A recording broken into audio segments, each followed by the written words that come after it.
ഈ തെങ്കാശി പട്ടണത്തിലെ പാട്ട് അത് ഭയങ്കര പടപട പടപടപടാന്ന് പാടുന്നൊരു സാധനമാണ്. ഇതിന്റെ വരി എങ്ങനെ കണ്ടുപിടിച്ചത്? അത് പിന്നെ നമ്മൾ യൂട്യൂബിൽ കയറിയിട്ട് സ്ലോയിൽ ഇട്ടിട്ട് ആണ് അത് എഴുതിയെടുത്തിട്ടാണ് ആ വീഡിയോയിൽ പറഞ്ഞിട്ടുള്ളത്. പക്ഷേ സിത്താറിൽ തരഫിട്ട് ചിട്ട വെച്ച് താളമിട്ട് ചിട്ടാസ്വരം ഒരുക്കി പാടടി സരിഗമ ഹിച്ച് കെട്ട മൃദംഗത്തിൽ 8 കെട്ട ശ്രുതിയിട്ട് പക്കാല കച്ചേരി പാടടി പദനിസ. ഇതാണ് അതില്. അത് വളരെ മെലോഡിയസ് ആയിട്ടുള്ള ഒരു പാട്ടാണ്. ഒരു സിംഹമല എന്നിട്ട് ഈ സാധനം വരികൾ കേട്ട ഭയങ്കര ശോകമാണ്.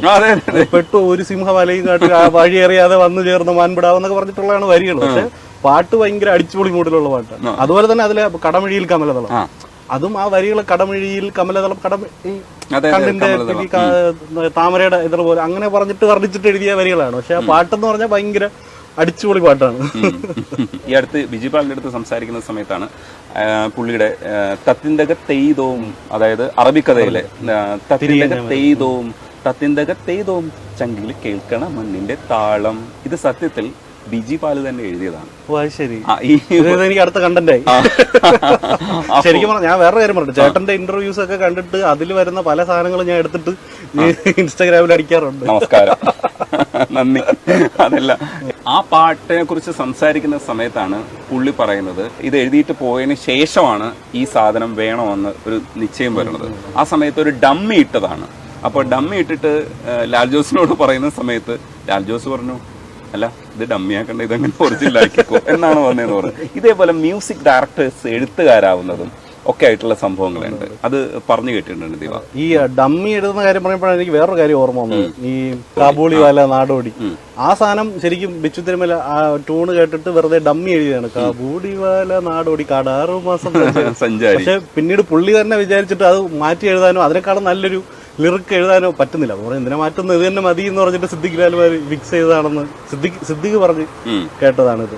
അപ്പൊ അതുപോലെ ഈ എന്തുവാണ് ഗാനരചയിതാക്കളും സംഗീത സംവിധായകരും തമ്മിൽ ഒരു ബോണ്ടുണ്ട്. പക്ഷെ ഗാനരചയിതാവ് സംഗീതം ചെയ്യുകയും മറ്റൊരു ഗാനരചയിതാവ് എഴുതുകയും ചെയ്യുക എന്ന് പറഞ്ഞൊരു റയർ കോമ്പിനേഷൻ ആണ്. അപ്പൊ അങ്ങനെ കണ്ടിട്ടുള്ളതാണ് ഗിരീഷ് പുത്തഞ്ചേരി കൈതപ്പുറം കോംബോ.